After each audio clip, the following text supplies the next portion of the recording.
2024-25 நிதியாண்டுக்கான மத்திய பட்ஜெட் அறிவிக்கப்பட உள்ள நிலையில் தமிழ்நாட்டில் கிடப்பில் உள்ள புதிய ரயில் பாதை திட்டங்களுக்கு நிதி ஒதுக்கி விரைந்து செயல்படுத்த கோரிக்கை எழுந்திருக்கிறது.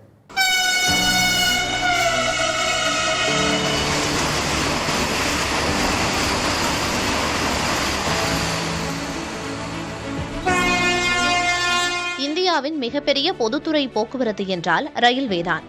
நாள்தோறும் பல லட்சக்கணக்கான மக்கள் ரயில்களில் பயணம் செய்கின்றனர்.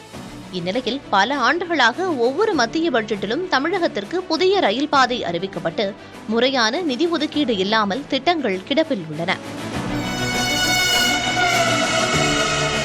குறிப்பாக திண்டிவனம் திருவண்ணாமலை ரயில் பாதை, திண்டிவனம் நகரி, அத்திப்பட்டு புத்தூர், ஈரோடு பழனி, சென்னையிலிருந்து மாமல்லபுரம் வழியாக கடலூருக்கும் ரயில் வழித்தடங்கள் அறிவிக்கப்பட்டு பல ஆண்டுகளாகியும் திட்டம் இன்னும் கிடப்பிலேயே உள்ளன.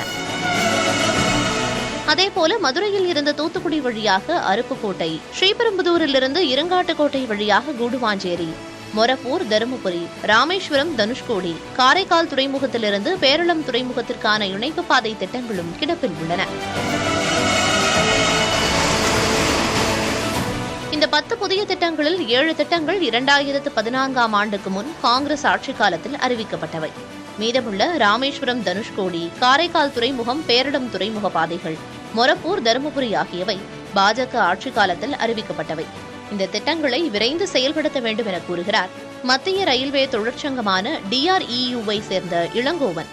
தமிழ்நாட்டை பொறுத்த வரைக்கும் என்னன்னாக்கா, ஒரு 10 ரயில் வளர்ச்சி திட்டங்கள், புதிய ரயில் வளர்ச்சி திட்டங்கள் 11,000 கோடி திட்டம். அது திட்டம் முதலீடு செய்யணும். 2006 அப்படியே கிடக்கு.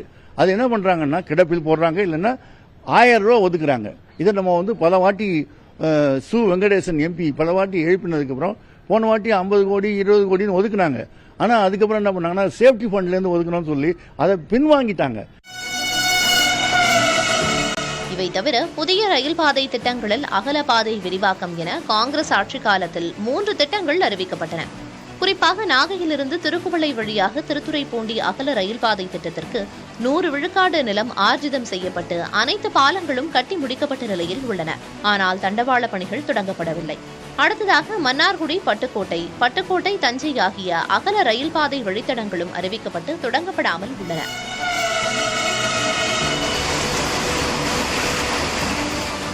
பல திட்டங்கள் 15 ஆண்டுகளுக்கும் மேல் கிடப்பில் இருக்கும் நிலையில் அப்போது கணக்கிடப்பட்ட திட்ட மதிப்பீட்டிற்கான நிதி தற்போது போதாது என கூறுகிறார் ரயில்வே ஊழியர் சங்கத்தின் முன்னாள் துணை பொதுச் செயலாளர் மனோகரன்.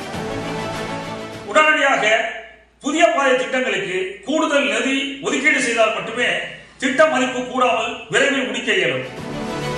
2024-25ஆம் ஆண்டுக்கான இடைக்கால பட்ஜெட்டில் மேற்கண்ட புதிய ரயில் பாதை திட்டங்களுக்காக 6,331 கோடி ரூபாய் நிதி ஒதுக்கீடு செய்யப்பட்டுள்ளதாக அறிவிக்கப்பட்டுள்ளது.